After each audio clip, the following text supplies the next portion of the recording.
Viral, spirit doll dirawat layaknya bayi manusia, ini kata psikiater. Viral, sebuah boneka arwah atau spirit doll dipercaya dapat mendatangkan keberuntungan bagi pemiliknya. Hal ini kemudian menjadi perbincangan hangat di kalangan warganet. Pasalnya, sejumlah publik figur tanah air diketahui memiliki spirit doll dan merawatnya seperti bayi manusia. Beberapa dari mereka juga kerap membagikan momen saat mengasuh spirit doll melalui media sosial pribadinya. Salah satunya Ivan Gunawan yang dengan tegas mengatakan miliknya bukan boneka melainkan bayi.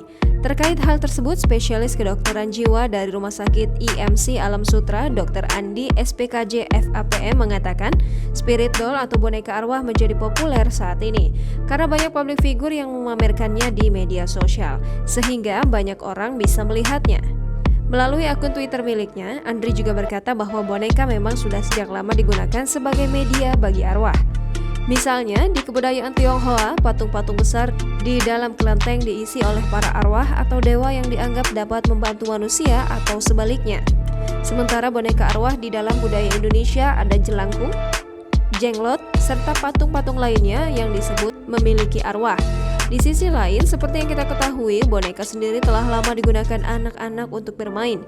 Bedanya, boneka yang saat ini ramai dipelihara dan dirawat oleh orang dewasa diyakini memiliki roh atau arwah, sehingga disebut juga spirit doll.